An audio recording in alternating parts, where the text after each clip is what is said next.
እንግዲህ ያው ቅድም ያው ጦቢት ላይ ያያወራን ያለ ነው። መጽሐፈ ጦቢት ላይ ያለውን ስለ ጥንቁልና ነው አንስተን እየተነጋገርን ያለ ነው። በአሳ ሐሞት ጉበት ሰይጣን የሚባረር የሚወገድ መሆኑን እስከ ላይኛው ግብፅ ድረስ ሰይጣን ተሸኘ አለን መጽሐፉ። እንግዲህ ግብፅ መከረኛ ናት።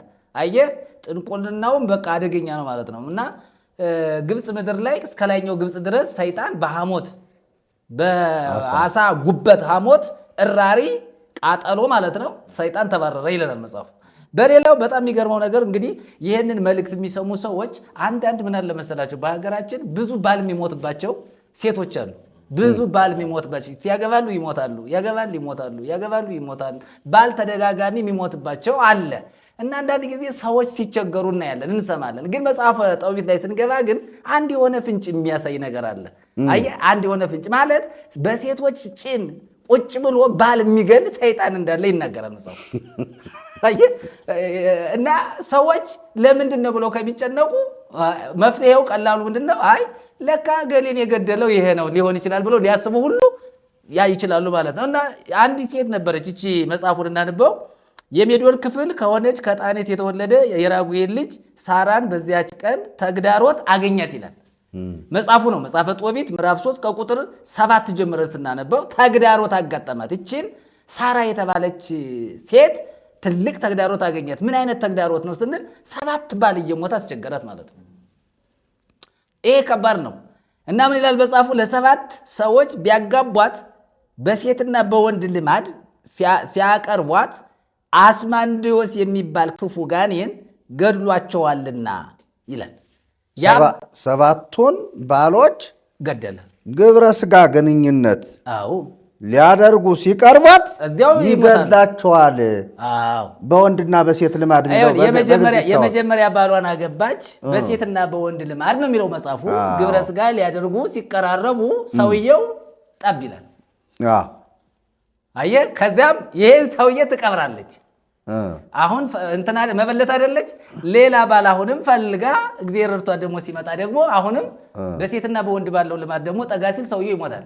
እስከ 7 ድረስ ሰውዬ ባሏ ምን ሆነ? እየሞተ ተቸገረች። መጽሐፉ የሚናገረው ይሄ ነው። እችን ሴትዮ መቅትል አድርጓታል ማለት ነው እኮ። በቃ እሱ ቁጭ አለ። እንግዲህ አስማንዲዮስ የተባለው ሰይጣን ጭኗ ውስጥ ተቀምጧል ነው እንግዲህ ባሏ ነው ባሏ ነው አላስነካት ብሎ እኮ ነው። ሁለት ነገር አለ ይሄንን ሐሳብ በተመለከተ ማለት ነው። አንዳንድ ጊዜ መናፍስት ሚስት የሚያደርጓቸው ወይም ባል የሚያደርጓቸው ሰዎች አሉ። ይሄ አሁን የምናየው ስለሆነ ማለት ነው። እና መንፈሱ ሚስት ካደረጋት ሌላ ወንድ እንዲገናኛት አይፈልግም። ስለዚህ ወደዚያ ሲሄድ ምን ያደርጋል? መንፈሱ ያንን ሰው ይገላል። ወይም እንትን እንዳይልም ሊያደክመውም ይችላል። ያው ብልቱን በማድከም ማለት ነው ሊከለክል ይችላል። ሴትም ከሆነች ወይም ደግሞ ወንድም ከሆነ ሌላ ሴት እንዳይቀርበው ያደርጋል። እና እንደዚህ አይነት አሰራር አለ። አንደኛው ይሄ ነው። ሁለተኛ ነገር ደግሞ አሁን በዚህ በቤተ ክርስቲያን የሚደረገው አጋንንታዊ አሰራር የጥንቁልና አሰራር ምንድን ነው? የፈለጓትን ሴት ሌላ ሰው እንዳያገባት የማድረግ እንትን አለ። በነገራችን ላይ ይሄ በጣም በሕዝባችን መካከል የሚታይ ነው። አቃቢ ሕግም ብቻ ሳይሆን ሌላ ሰው እንዳያገባት። አሁን አንዳንድ ሴቶች ቁመው ይቀራሉ ባል እንትን እንዳይለው። አንዲት ሴት መስክራልናለች። መርጌታ ቅጠላ ታስታውስ እንደሆነ አንድ ጊዜ አንድ ሴት ቲክቶካችን ላይ ገባች እና አንድ ቄስ ሊያገባት ፈለገ እና ሊያገባት ሲፈልግ እሷ እምቢ አለች። በጣም ጥሩ ልጅ ነበረች። ከዚያ በኋላ ምንድነው ያደረጋት? ወንድ እንዳይቀርባት አደረገ እና እስካሁን አላገባችም። ሴትዮ አውርታናለች ይሄንን። እና እንደዚህ አይነት ስራ አለ። አሁን ይሄንን መሰረት አድርገው ነው በቤተክርስቲያናችን ውስጥ ያሉ አባቶች ወይም ደግሞ ካህናት ይሄንን እየሰሩ ያሉ። እንዳያገቡ ወይም ደግሞ ሚስቶቻቸውን ሌላ ሰው መጥቶ ከነሱ ጋር ግንኙነት እንዳይፈጽም አቃቤ ሕግ ይባላል ወይም ደግሞ ቁመሽ ጠብቂ እንደዚህ አይነት ነገር ይሰራል። እና ይሄ መጽሐፍ ምን ለማለት ነው ይህንን ሐሳብ ያነሳሁትኝ?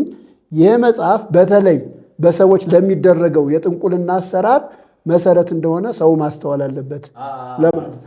ልክ ነው። እዚህ ላይ ተጨማሪ ማነሳው ምንድን ነው? ምንባቡ ላይ በደንብ እናተኩርበታለን። መርጌታ ኃይለ ልዑል ያሉት ጉዳይ ለምሳሌ እኔ ማውቀው ብዙ ሰዎች መፍትሄ ስራይ እየተደረገላቸው የሚፈቱ አሉ። እነዚህ መፍትሄ ስራ የሚደረግላቸው ያው ከጥንቆላ ቤት ሂደው ነው የሚያስደርጉት። የሴት ዛር ምትባላለች። የሴት ዛር ምትባለዋ ወንዱን ባል ምታረግናት ማለት። እንደገና ደግሞ ሴቷን ደግሞ ወንድ የዛር ይባላል። ሴቷን ለመንፈሱ ሚስት የሚያረጋት ማለት ነው። አሁን ይህን ሁሉ የሚያደርጉት የሚፈቱት እነማን ናቸው? ደባትራን ናቸው፣ ጠንቋዮች ናቸው። ጠንቋዮች ይህንን መንፈስ በብልጫ መንፈስ እንዲፈታ ያደርጉታል። ያው ይታወቃል። ማስማማት እግዚአብሔር ባርኮት እንዲህ ያለ ማለት ማስማማት ነው። ይስማማሉ። መንፈሱና መንፈሱ ተስማምተው እንዲሄዱ ያደርጋሉ። ወደ ክርስቶስ ነው የሚመጡ። በነገራችን ላይ እኔ የምልል የፈለግሁት ይሄ ችግር የገጠማቸው እሱ ቅድም ያሉት የሆነች ሴት ስትናገር ሰምቻለሁ ቲክቶክ ሚዲያ ላይ። ብዙ ሰዎች በዚህ ችግር የተያዙ ናቸው። እንዳያገቡ መጠብቅ የተደረገባቸው፣ ወንድ እንዳይጠይቃቸው የተደረጉ፣ መልክ እያላቸው፣ ቁመና እያላቸው፣ ውበት እያላቸው ሴቶች እንዳይጠየቁ የሚያደርጉ፣ እንደገና ተጠይቀው ደግሞ ካገቡ በኋላ ሩካቤ ስጋ ማድረግ ስለማይችሉ ከዛ ከደገመባቸው ውጭ ሌላ ሰው እንዳይቀርባቸው ስለተደረጉ ጋብቻውን ይፈቱታል፣ ያፈርሱታል ማለት ነው። ስለዚህ እኔ አሁን እዚህ ላይ ዛሬም በዚሁ መንገድ ማስታወቂያ መናገር ፈልጋል። ይህ ችግር ያለባቸው ሰዎች ቀጥታ መጠው እንዲመሰክሩ ኢየሱስ የፈታቸውም ጭምር ከዚህ ስርዓት የፈታቸው ሰዎች ይህን ምስክርነት እንዲሰጡ ጥሪ ማቅረብ ስለምፈልግ ነው። ምክንያቱም ብዙ ከዚህ ስርዓት የተፈቱ ሰዎች ስላሉ፣ እኔም እንዲሁኝ እኔም እንዲህ ተደርጎብኝ የሚሉ ሰዎች ስላሉ፣ እንግዲህ ምንጩን ማን ነግሮናል ማለት ነው? መጽሐፈ ጦቢት ነግሮናል። በተለይ መርጌታ ቀጸላ እና በደንብ መተላለፍ ያለበት ነገር ብዬ የማስበው አንተም ማጠንክረ ማስተላለፍ ያለብህ እንደዚህ አይነት ነገር ተደርጎባችሁ ሳታገቡ የቀራችሁ ወይም ደግሞ የጋብቻ ችግር የገጠማችሁ ሰዎች ቢመጡ ቢጸለይላቸው ይፈታሉ። አሜን። ኢየሱስ ይፈታል። አሜን። አሜን። በቤተክርስቲያን እንደዚህ አይነት ልምምድ ስላለ ነው ይሄንን እዚህ የምናወራው። ብዙውን ህዝብ እያሰሩ ይሄ ደብተራዎች ቤተክርስቲያን አካባቢ ያሉ አንዳንድ ጋጠወጥ ሰዎች በሰው ህይወት መጫወት የሚፈልጉ ማግባት ራሱ ማይፈልጉ እኮ ነው። አሁን አንዳንድ ጊዜ አግብተው ሚስት ያደርጓቸው ግን ለነሱ መጫወቻ እንዲሆኑ የፈለጓቸውን ሰዎች አስረው ያስቀመጧቸው ብዙ ሰዎች አሉ። ሳያገቡ ያረጁ፣ አሁንም ደግሞ ወጣቱ ነው እንዳያገቡ በዚህ ነገር ታስረው ያሉ ሰዎች አሉ። እና እንደዚህ አይነት ችግር ያለባችሁ ሰዎች ጌታ ኢየሱስ ክርስቶስ ይፈታቸዋል። ይሄ ድግምት ነው፣ ጥንቆላ ነው፣ አጋንንት ነው። ይሄው መጽሐፍ ላይ ራሱ ተጽፎ የምናየው ለዚህ ነው። እና ወደ ኢየሱስ ክርስቶስ ቢመጡ ጌታ ኢየሱስ ክርስቶስ ይፈታቸዋል። እኛም በዚህ ጉዳይ ልንረዳቸው ዝግጁ ነን፣ ልንጸልይላቸው፣ ልናማክራቸው ዝግጁ ነን። እና ይህንን በደንብ ብንናገር፣ ምክንያቱም የተፈቱት እግዚአብሔር ይመስገን አምልጠዋል አይደለ? ጌታ ረድቷቸዋል። ክብር ለእግዚአብሔር። ግን ያልተፈታ ህዝብ አለ። ያልተፈታ እኔ ብዙ ማውቃቸው ሰዎች አሉ በዚህ ጉዳይ ላይ ማለት ነው። እና ወደ ጌታ ኢየሱስ ክርስቶስ እንዲመጡ እና ጌታ ኢየሱስ ክርስቶስ እንደሚፈታቸው እንድንናገር ፈልጌ። በጣም ጥሩ። እኔም እሱን ነው። እሺ ቄስ፣ እነዚህ አሁን ተጨማሪ ሆነው የቀረቡት አዋልድ መጽሐፍቶች ከዋናው መጽሐፍ ቅዱስ ጋር ለማመሳሰል ብዙ የረቀቀ ስራ ተሰርቷል። በማርቆስ ወንጌል ምዕራፍ 12 ላይ 7 ወንድማማቾች ያገቧት እና 7ቱም ሳይወልዱ የሞቱ አሉ አይደለና ሰዱቃውያን መጥተው ኢየሱስን የጠየቁት። አሁን ከዛ ጋር ለማመሳሰል ያ የተነገረበት ራሱን የቻለ አውድ ቢኖረውም 7ቱም አገቧት፣ 7ቱም ሳይወልዱ ሞቱ። ይቺ ሴት ከትንሣኤ በኋላ ለማን ትሆናለች ብለው ጠይቀውታል። ለምን 7ቱም እንዳገቧት ይሞታሉ፣ እንዳገቧት ይሞታሉ፣ 7። አሁን ይሄንን የአዋልድ መጽሐፍት ወዴት ማጠጋጋት ነው ሐሳቡ?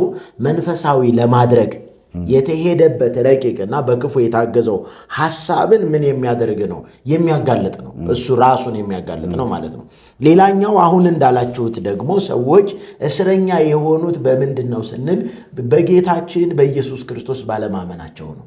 ሰው በክርስቶስ ኢየሱስ ሲያምን ከማንኛውም ነገር ነፃ ይሆናል። አርነት ይወጣል። ማንኛውም የክፉ አሰራር በእርሱ ላይ ምን እድል ፈንታ አይኖረው። ነገር ግን ሰው በክርስቶስ ካልሆነ የክፉ መጫወቻ ነው። የጨለማው ዓለም ይገዛዋል ማለት ነው። ለጨለማው ዓለም ተገዢ ነው። ስለዚህ ያጠጋጉ ያለበት ሐሳብ ይሄ አሁን መርጌታ መላክ ያነሱት አስማንዲዮስ የሚባለው መንፈስ የሚያሰቃያቸው ሴቶች ብቻ አይደሉም፣ ወንዶችም አሉ። ወንዶቹም የዛ ተጠቂ ናቸው። ወንዶቹ ሰለባ ናቸው፣ የዛ ሰለባ ናቸው። ምክንያቱም ቅድም እርሶ እንዳሉት ነው። ለምን የሴቷን ባል ሆኖ የወንዱን ደግሞ ሚስት ሆና የተቀመጠው ነገር ቀላል አይደለም። ብዙዎቹን አስሮ እየተሰቃዩ ያለበት አሁን ወጥተው ስላልተናገሩ ወይም ደግሞ ችግራቸውን ሊረዳ የቻለ ስለሌለ ነው። ስለ አብዛኛው አንድ ቤተሰብ ሙሉ እኔ 9 ሴቶች ልጆች ያሉት ሰው አውቃለሁ። 9ኙም አላገቡም። በቃ 9ኙም አላገቡ፣ ማግባትም አልቻሉ። ይሄ የዚህ ተጽዕኖ ነው።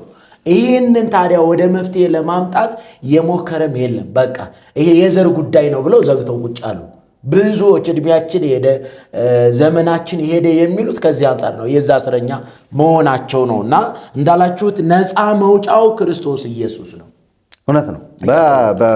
በነገራችን ላይ የእኛም አገልግሎት ይሄ ነው። አንዱ ሰዎች ከተያዙበት ከየትኛው ምስራት እንዲፈቱ ነው። ለምሳሌ ሰይጣን መቼም ያው ጨለማ አይደለም ይላቸው መጽሐፍ ቅዱስ። እኛን እኮ በጌታ ሳንሆን ጨለማ ነው የነበር። እሱን እንዳለ ዓለም ሁሉ የተያዘበት ነው፣ ክፉ የያዘበት ነው። ነገር ግን በልዩ ሁኔታ ደግሞ በድግምት የተያዙዋል። ባል እንዳታገባ፣ ሚስት እንዳያገባ፣ ብታገባ ባሏ ከእሷ ሲደርስ ባሏን እስኪ በየሚዲያው እኮ የሚመሰከርልን እንትን አለ እኮ የሴቲቱ ተፈጥሯዊ ወይም ደግሞ ያው ግልጽ አይደለ የሴቲቱ ብልት ወንዱን ጥርስ አውጥቶ የሚይዝበት እንዲህ አይነት ነገር ሚዲያ ላይ አልሰማችሁ?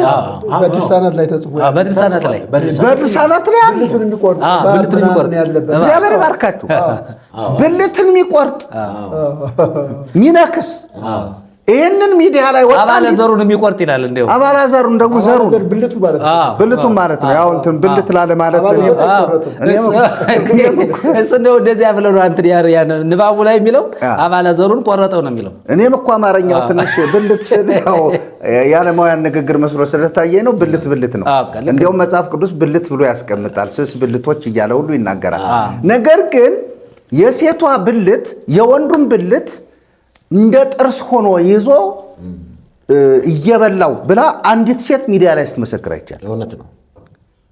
ለምን የተደረገባት ድግብት ወይም ማዕቀብ ይሉታል እነሱ። ወንዱ እንዳይገናኛት ቢገናኛት እንደ ጥርስ ሆኖ እንዲነክሰው። በነገራችን ላይ ሕገ ጠብቅ ወይም ደግሞ ሕገ ጠብቅ ይባላል። አቃቤ ሕግ ይባላል። እነዚህ ነገሮች ሲደረጉ ለምሳሌ አንዳንድ ሰዎች ላይ ለምሳሌ እንዲቀዝን ሁሉ ለምሳሌ ባልየው ወደ ሴትዮዋ ሲቀርብ በተቅማጥ የሚመታ አስቀድሞ ሽንቱን የሚሸና የሆነ እንዲጎሳቆል እንዲዋረድ ተዋርዶ እንዲመለስ ሴትዮዋ አጠገብ ሄዶ ተዋርዶ እንዲመለስ የሚያደርግ አብደው ስንት ሰዎች እኮ አብደዋል። በዚህ ጉዳይ ያበዱ ሰዎች ያውቃሉ። ለምሳሌ ሴቷ ሌሊት ተገናኝተው ቀን ያበደ ሰው ያውቃል። ለምንድን ነው? በቃ ሰለበችው፣ መንፈሲቱ ሰደበችው፣ በሴት የምትጠራዋ። ስለዚህ መፍትሄው ምንድነው የሚለውን ምንስማማው ምንድነው? ቃሉ ላይ እንመጣለን። ይሄን ሰይጣን ይሄን አስማንዲዮስ የሚባል መንፈስ መመታት አለበት። ብዙዎችን ጋለሞታ ያደረገ ባል እንዳያገቡ ያደረገ ባል ሲመጣ የሚገረግር መልካቸውን የሚያጠፋ ውበታቸውን የሚደብቅ የሚሸፍን ያላቸውን መልካም ነገር ቁም ነገር ሁሉ ሸፍኖ ምናምን ያድርጎ ነው የሚያሳየው። እቺን ሴት እኮ ተጫወተባት እኮ አሁን ብቻ አይደለም። በቃ መልካቸውን ከለራቸውን ያላቸውን ቁም ነገር መልካም ነገር ሁሉ ሸፍኖ ባዶ የተጎሳቆለ ሰው አድርጎ በስዕል የሚያሳያቸው ስማቸውን የሚያስጠላ እንዳይወደዱ እንዳይፈቀሩ የሚያደርግ ይሄ ደፍተራ ስራ እኮ ነው። መጽሐፉ ራሱ ይሄ መጽሐፍ መጽሐፈ ጦቢት ወደ ሰዋን ወስደው ቀጥታ መጽሐፍ የጠንቆላ መጽሐፍ ነው። መጽሐፉን ነው የምነግርህ። መጽሐፉን ነው። መጽሐፉ ጥንቆላ ላይ ያዘወተረ መጽሐፍ ነው። መጽሐፍ ቅዱስ አይደለም እያለ መጽሐፍ ቅዱስ እንዲህ አይነት ይህን መንፈስ ባሳጉበትና ሐሞት አውጣሚ መጽሐፍ ቅዱስ የለም። በአዲስ ኪዳን የተሰጠን ስም አጋንንት እንድናስወጣ ማን ነው? ኢየሱስ አይደለም? በስም አጋንንትን አውጡ አይደለም ያለው? አስቡ እንግዲህ በደንብ እንድናየው ነው። ሊቃውንተ ቤተ ክርስቲያን ተብለው የተቀመጡም እንዲያዩት ነው። በእርግጠኛም እንደነሱ ነበርነን እኮ። የዚህ ተጨማሪ ደጋፊ ሆኖ ደግሞ ድርሳነ ሩፋኤል የሚባለው የሚደገመው ነው። ይህንን ደግሞ አሁን ጳጉሜን በመጣ በዓመቱ ህዝቡ ሁሉ ይሄን ይጠመቃል። ፈታዬ ማይፀን ነው። ሱማ ፈታዬ ማይፀን ነው። አየህ እንስሳት እንዲወልዱ ማይፀናቸውን የሚፈታ የሰዎችንም የእናቶችን የጦቢት አማካሪው ነው። እሱ አማካሪው ማን ነው? ሩፋኤል ነው። ስለዚህ ድርሳነ ሩፋኤልና መጽሐፈ ጦፊ የሚያገናኛቸው ነገር አለ። ሩፋኤል ስሙንም ሸውዶ ነው አዛሪያስ ነው። አዛሪያ ብሎ የገባ ሲገባ ሐሳቡ ላይ ምን ይላል? ራሱ መልአክ ብሎ አይደለም የገባው። ምን የሚል ሐሳብ አለ መሰላችሁ? መጽሐፉ ላይ እናንበው። መጽሐፉ አሁን ቅድም ስናወራቸው የነበሩ ነገሮች ብዙዎችን ያካትትልናል መጽሐፉ እና አስማንዲዮስ የሚባል ክፉ ጋኔን ገድሏቸዋልና የአባቷ ባሮች ተገዳደሩባት። እነሆ 7 ሰዎች አገቡሽ፣ ባሎችሽ እየተናቁ እንዲሞቱ ይላል። ሰዎችን እንዲናቁ የሚያደርግ ማን ነው? መንፈሱ ነው። አየህ አሁን አንዳንድ እህቶች ያሳዝነዋል። ማግባት በሚችሉበት የእድሜ ክልል ላይ ሳያገቡ ያልፋል ጊዜያቸው፣ ዘመናቸው ያልፋል። ማስታወቂያ እስኪሰሩ ድረስ እንዲናቁ የሚያደርጋቸው፣ እንዲጠሉ የሚያደርጋቸው፣ እንዲወደዱ የማያደርግ ክፉ መንፈስ አለ። ለምሳሌ የጠንቋይ ስራ፣ የአስማተኛ የመተተኞች ስራ፣ የዚህ የደፍተራ ስራ አንዱን ካንዱ ማጣላት አይደል? ማጋጨት አይደል? ለምሳሌ እሱ ፈልጓት እምቢ ካለችው ምን ያደርጋታል? ህገ ጠብቅ ያደርግባታል። ሽንቷንም ፈልጎ የሆነ ነገሯን ፈልጎ ያደርግባታል፣ ይሰራባታል። ከዚያ እሷን እንዳታገባ ያደርጋታል። ለእሱ ፈቃድ ስላልተገዛች እሱ ስላልተጫወተባት ማለት ነው። ለክፉ ስራ እምቢ ብላ ነበር፣ ግን በእሱ ደግሞ ተጠቅታ ደግሞ ሰለባ ሆና እንዲህ ሳታገባ ትኖራለች። እና እየተናቁ እንዲሞቱ አታውቂምን አሏት። ከነርሳቸው አንዱስ እንኳ አልቀረልሽም፣ እነርሳቸው ሞተዋልና ምን ያህል ይመስልሻል? ከለሳቸው ጋር በሞት ሂጂ፣ ከአንቺ የተወለዱ ሴትና ወንድ ልጅ እስከ ዘላለም ድረስ አንያሏት ይላል። እርግማን ታንቃ እስክትሞት ድረስ ይህን በሰማች ጊዜ ፈጽማ አዘነች። ለእናትና ለአባቴ እኔ አንድ ነኝ፣ እንደዚህ ባደርግ ለአባቴ ተግዳሮ ትሆንበታለሁ። ያረጀ ሰውነቱንም በጭንቅ ወደ መቃብር አወርዳታለሁ። በሰገነት መስኮት ሆና ጸለየች። አቤቱ አንተ ፈጣሪ እያለ ይቀጥላል። ለምሳሌ ሰዎችን እንደዚህ የሚያጋጭ ይሄ ትዳር ፈት የሚያደርግ ትዳር አልባ የሚያደርግ በሰዎች ዘንድ ንቀትን የሚያመጣ ሴቶች እንዳያገቡ ወንዶችም እንዳያገቡ ይሄ በመካከል ገብቶ እንዲህ አይነት የትዳርን ዓለም የሚያበላሽ ደፍተራ ጠንቋይ መወገድ አለበት። ሰዎች ከምን ተነስተው ነው በቃ እንደዚህ የሆኑት ብለው ማሰብ መቻል አለባቸው። ግን ወደ መፍትሄ ሐሳቡ ስንመጣ ቅድም እናንተም እንደተናገራችሁ ዋናው መፍትሄ አስማንዴዎስም ይሁን ጋኔንም ይሁን ምንም አይነት ክፉ መንፈስ ይሁን መፍትሄ ወደ ኢየሱስ በመምጣት ኢየሱስ የሚፈታ መሆኑን መረዳት ነው። ስለዚህ በምንም አይነት እስራት ውስጥ ሴቶችም ወንዶችም ይቀመጡ፣ ለምንም ሰለባ ይሆኑ፣ የናዝሬቱ ኢየሱስ ግን ይፈታል። የኛም አገልግሎት የኛም ተልእኮ ይሄ ነው። የታሰሩ ሰዎች አሉ። ለምሳሌ እስረኛ ብለን ስንናገር በብዙ መንገድ ነው እስረኞች የታሰሩት። በእንዲህ አይነት እርግማን ውስጥ ያሉ ሰዎች አሉ። ግን የሚፈታ ማን ነው? ኢየሱስ ነው። ለዚህ ነው ወንጌል የሚሰበው የታሰሩትን የሚፈታ የእውነት ቃል፣ የጽድቅ ቃል፣ የመዳን ወንጌል፣ የምስራች ድምፅ አለ። እሱም የኢየሱስ ክርስቶስ ሞትና ትንሣኤ ነው። ስለዚህ ሰዎች እንዲህ አይነት ችግር ያለባቸው ሰዎች ቀጥታ ወደ ኢየሱስ መርጌታ መላክ እኔና እሷ ስንጸልይ አንዲት ልጅ ከወሎ መጣ ተማሪ ትምህርቷን እንዳትማር አድርጓት። በደንብ ነው የምነግራችሁ። እንዳትማር አድርጓት። ከዚህ ከአንድ ዘመዷ ዘንድ መጣ። ያ ዘመዷ ይዟት መጣ ጸሎት ቦታ፣ በዛውም ትምህርት ስለሚሆን ነው። መጣች። የተደገመባት ይችን የምታክል ትንሽ መስቀል ነች። መስቀሏን እንዲያውም አስቀምጫት ነበር። እሷን ስነካት ተቃጠልኩ ይላል እና አስደገመባትና እሷ እየተማረች ነው። እሷ አይማርም። ስትማር ትፈታኛለች። ስጋት አለ ሰውየው ዘንድ ልጁ ላይ። እኛ አላወቅንም። እኛ መጸለይ ነው። እየጸለይን እያለን ጮኸ ከመካከል መንፈሱ። ከዛ በኋላ ምንድን ነው ልቀቃት ስንል ስሙን የልጁን ስም ጠራ። አመጣው በቃ እንዳለ የልጁን ስም። እኛ የሰውን ገመና ስለማንቀርጽ እንዲህ እንዳሁኑ እንደሚደረገው አይደለም፣ አንቀርጽም። ኢየሱስ ክብሩን ይውሰድ፣ ስሙን ስላከበረ ማለት ነው። አሁን ውጣ አልወጣም። ለምን?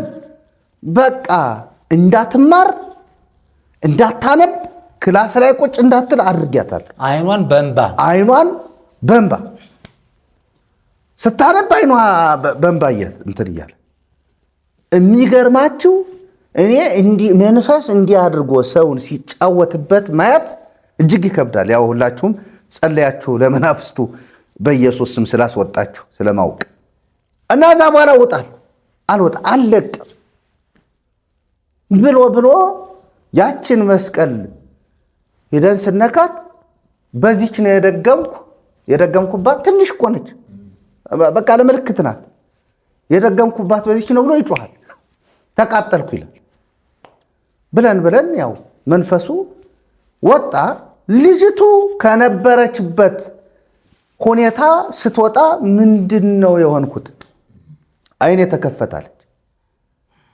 አያችሁ፣ የምታነበው ያ መጽሐፍ ስታይ የምታነበው አይኗ የሚያለቅሰው ተከፈተ። አንብቢ አነበበች።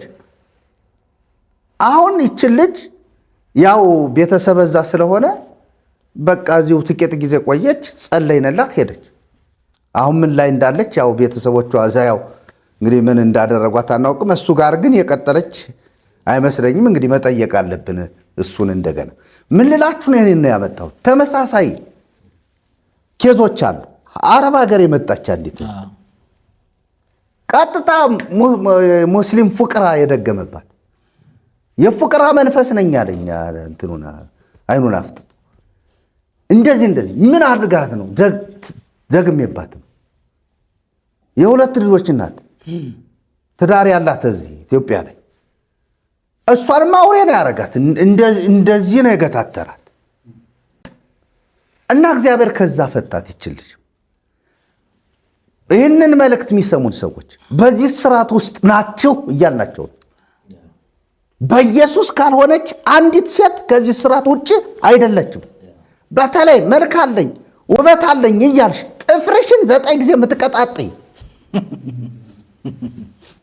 አምጥጠሽ ዊግ አድርገሽ አጌጥኩ ምትይ በዛ የገባብሽን ነገር ማወቅ አለብሽ። ምክንያቱም እኛ የተጠራነ ለዚህ ዓላማ ነው። ይሄን መፍትሄ ልናመጣ ነው። ለምንም ጥላቻም ለክርክርም አይደለም። በቃ ዓለሙ ተበላሽቷል። ብልሽት ውስጥ ያለ ዓለም ነው ያለው። በዲያብሎስ ግዛት ውስጥ ያለ ዓለም ነው።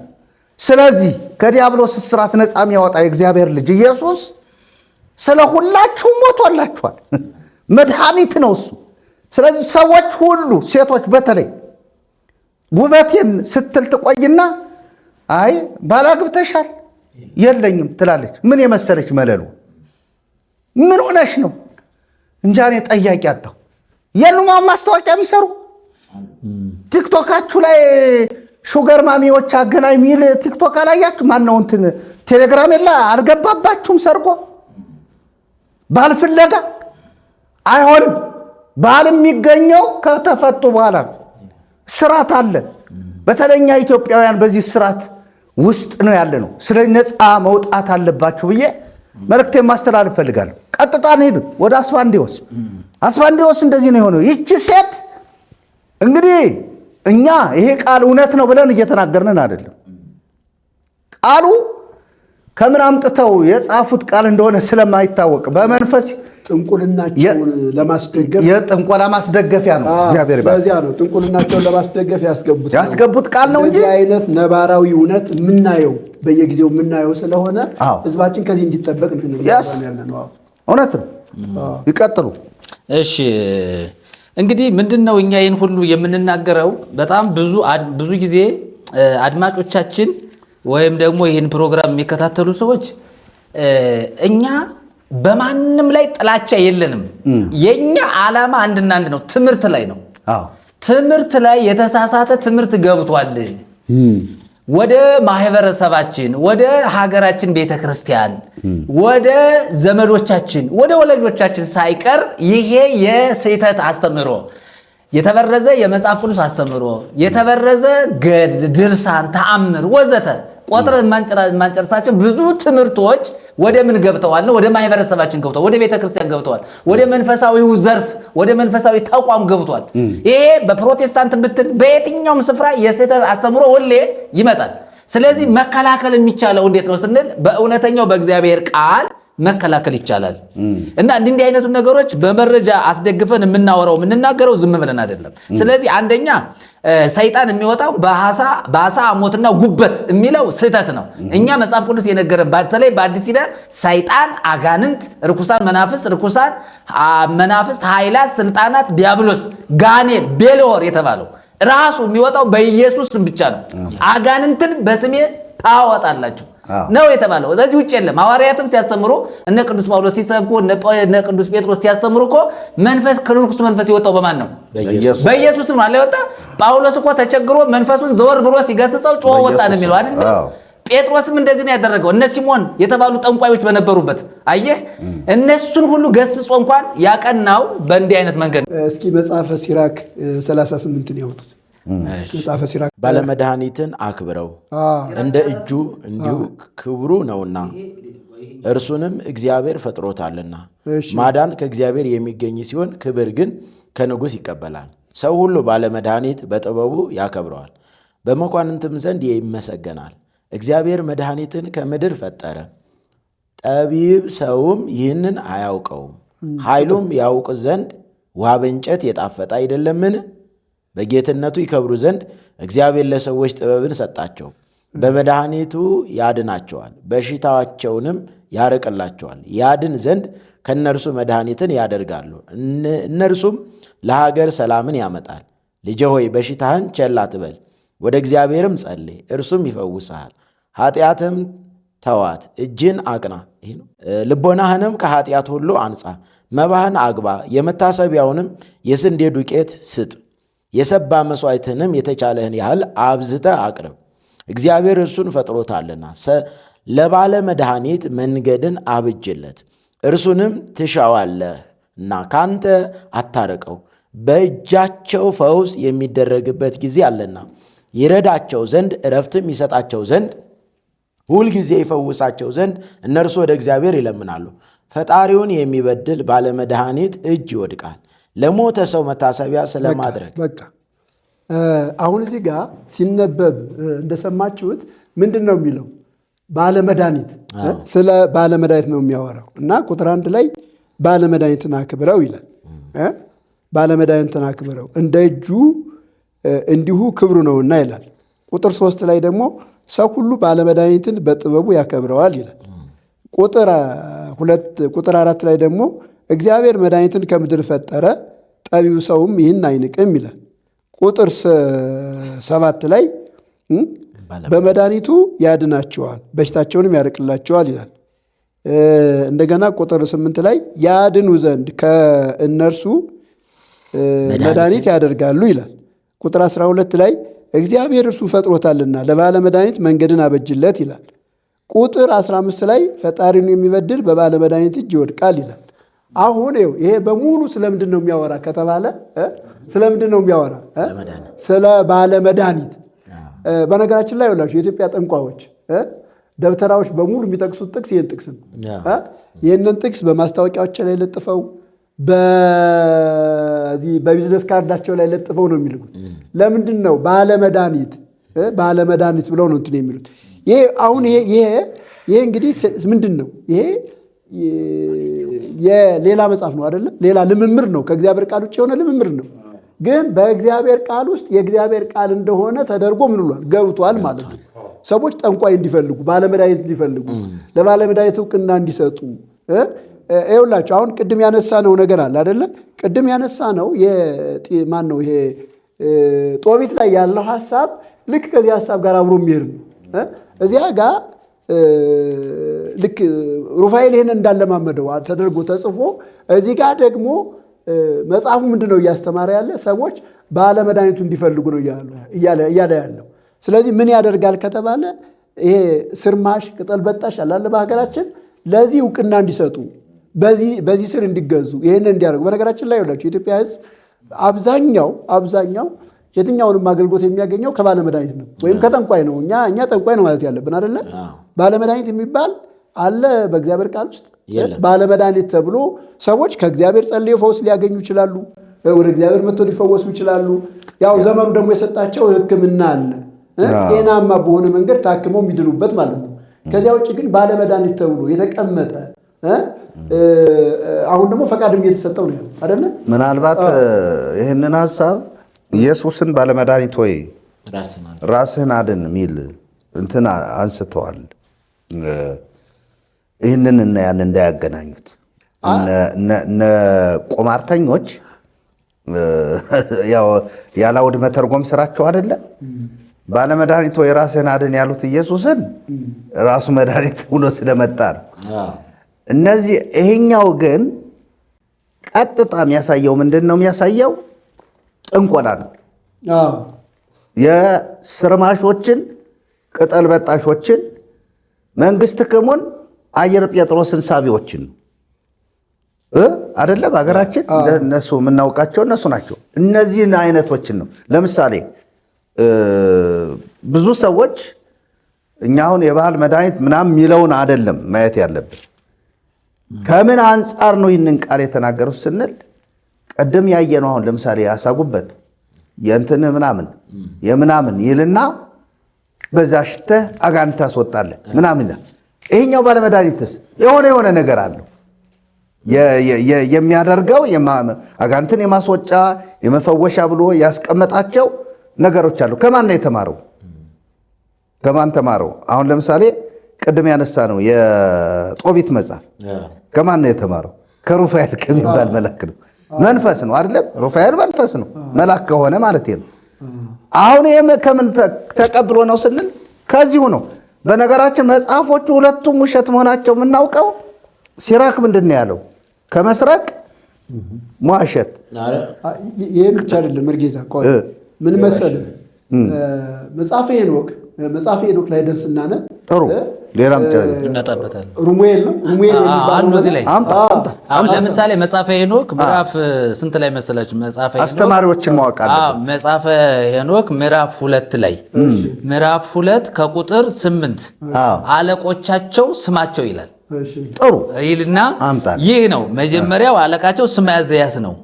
ሁለተኛው ኦራኪበራምኤል፣ ሶስተኛው አኪቢኤል፣ አራተኛው ጣምኤል፣ አምስተኛው ራሙኤል፣ ስድስተኛው ዳንኤል፣ ሰባተኛው ኢዜቃኤል፣ ስምንተኛው ሱሩቃያል፣ ዘጠነኛው አስኤል፣ አስረኛው አርሞርስ፣ 11ኛው ያስተማሩትን እኮ እነዚህ ናቸው። አስተማሪዎች ናቸው። ምንድን ነው ያስተማረው? ምን ይላል መሰለህ? አለቆቻቸው የሆነ ስም አዘያዝ ይህ ስራ ይሰራ ዘንድ አትወዱም ብዬ ነው ፈራለሁ። ይህችን የጸናች ኃጢአት ፍዳ የምቀበል እኔ ብቻ እሆናለሁ አላቸው።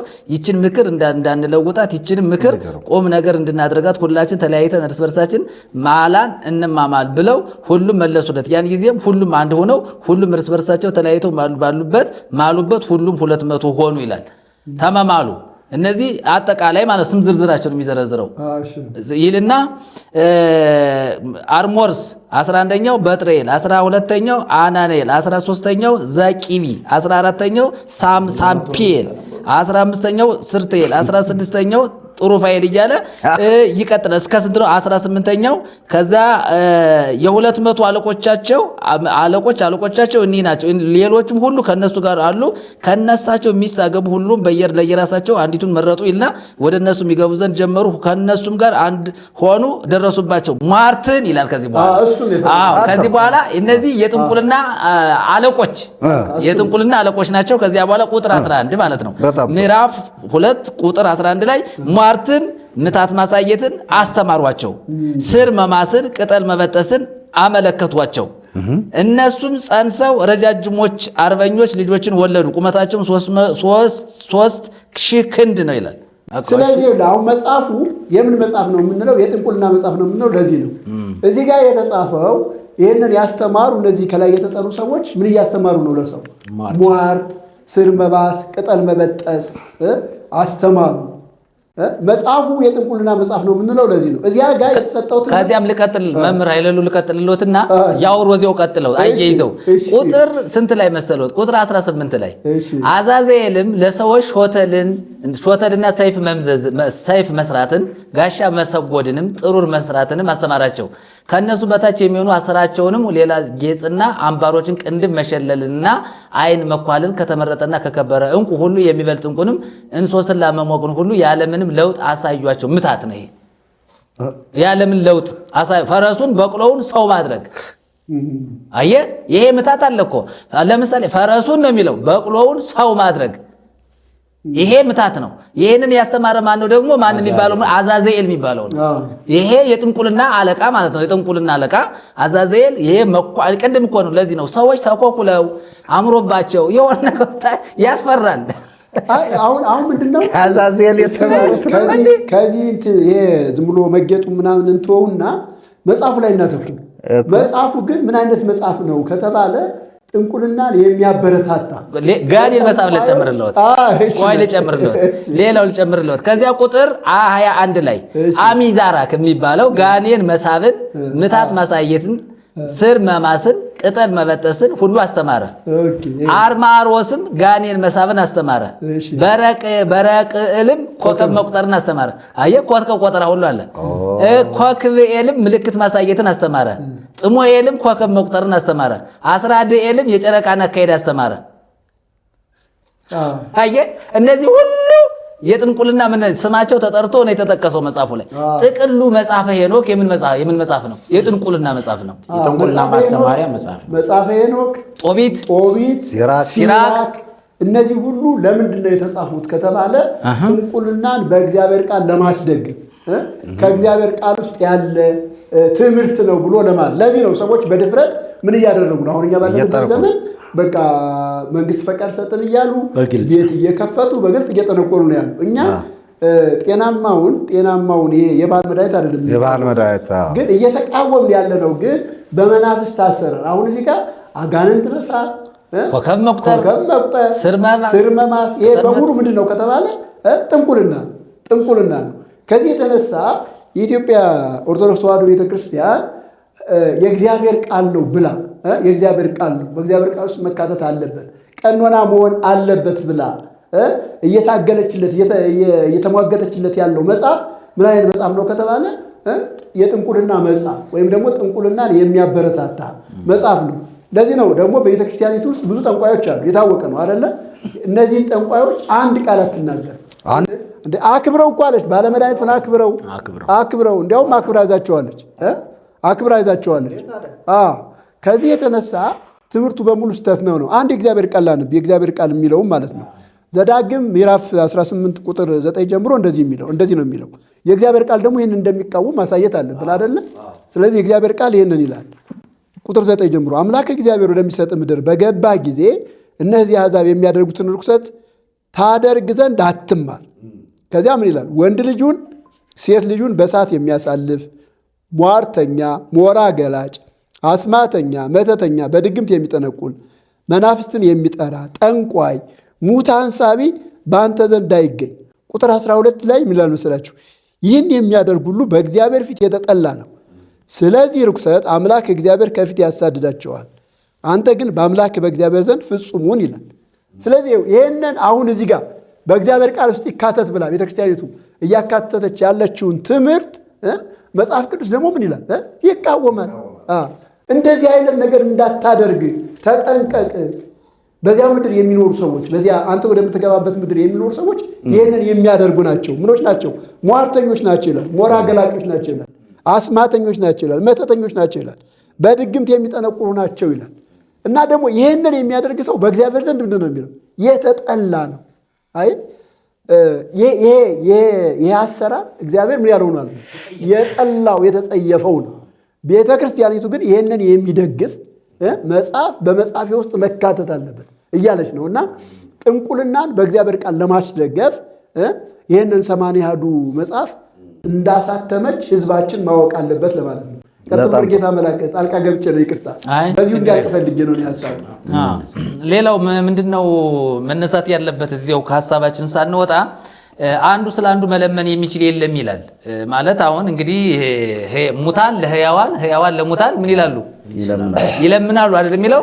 ዕዝራ ላይ ስንሄድ ግን ምንድነው አንዱ ስለ አንዱ የሚለምን የለም ይላል። አየህ አሁን ይሄም ከሌላው መጽሐፍ ቅዱስ እርስ በርሱ ምን እያለ ነው እየተጋጨ። ዕዝራ ሱቱኤል ምዕራፍ 6:37 ላይ ስንሄድ የምናገኘው ነገር ነው። እና አንዱ ስለ አንዱ ከሞተ በኋላ በህይወተ ሥጋ ያለው ሰው ስለሞተው ሰው መለመን አይችልም። እርሱም መለሰልኝ እንዲህም አለኝ፣ በፊቴ ባለሟልነትን አግኝተሃልና ይህንንም እነግርሃለሁ። የፍርድ ቀንስ ለአንድ ጊዜ ናት። በሁሉም ትእዛዝ ላይ የእውነትን ማኅተም ያሳያቸዋል።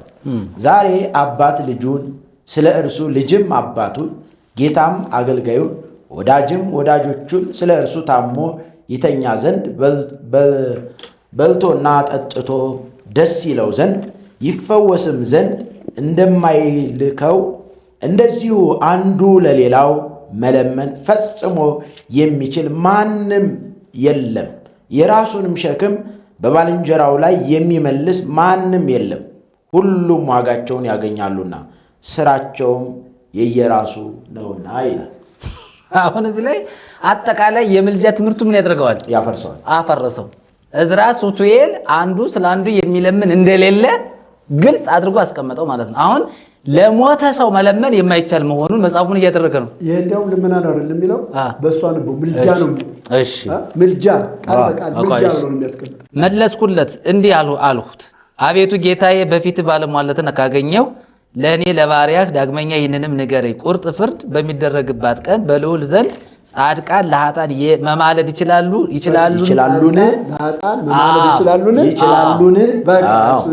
ያው ምን ይላል አሁን እዚህ ላይ ቁጥር 33 ጀምረን ስንመጣ የሚናገረው ዋና ነጥብ በልዑል ዘንድ ጻድቃን ለኃጥአን መማለድ ይችላሉ ነው። ይችላሉን ብሎ ጠይቃ።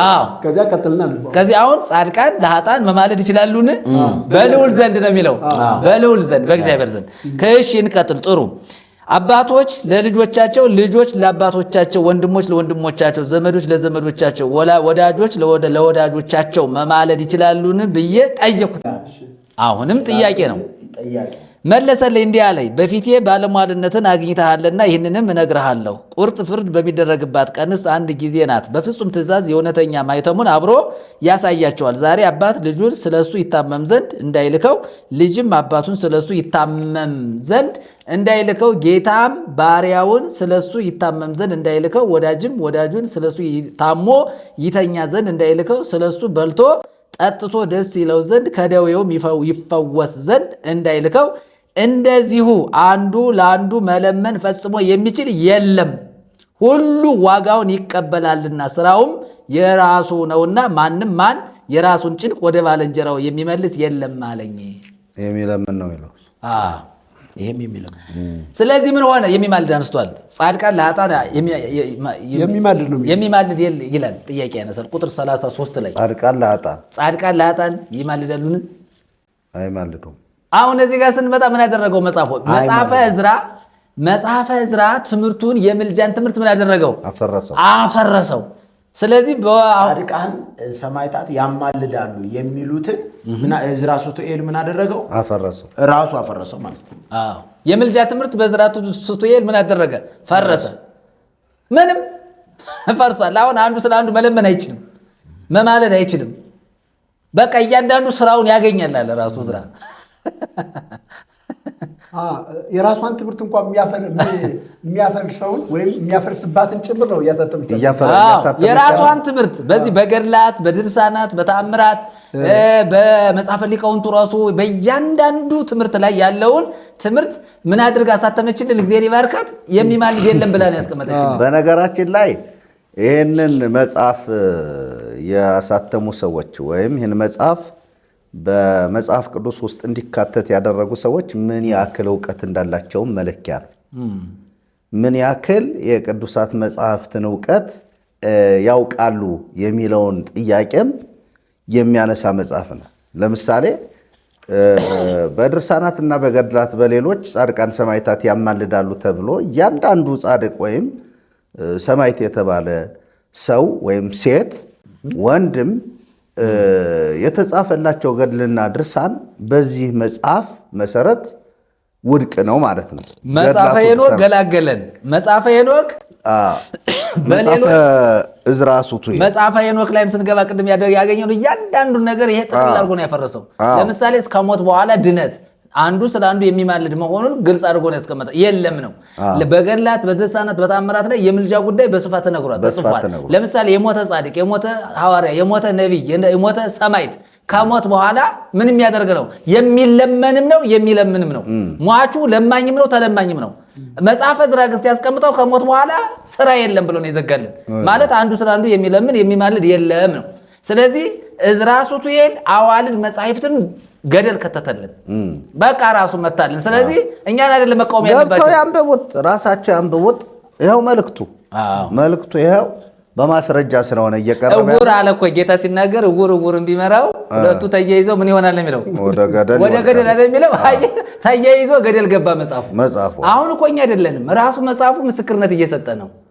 ጻድቃን ለኃጥአን ይማልዳሉን በልዑል ዘንድ ነው የሚለው። እንደው ቁጥር 33 ላይ ቅድም ያነበብነው ጻድቃን ለኃጥአን ይማልዳሉን ብሎ ነው ያስቀመጠው። ልመና ከሞት በኋላ የለም ነው ያለ። ስለዚህ በቃ ምንም ነገር ስለዚህ ጻድቁ ተለማኝም ለማኝም አይደለም ከሞት በኋላ ማለት ነው።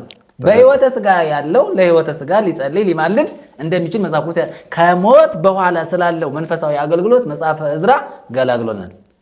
እናመሰግናለን። አዎ እሱ ነው። መርጌታ ኃይለ ልዑል የያዙት አስተምሮ እሱ ይቀጥልና እየቋጨነን እንሄዳለን ማለት ነው።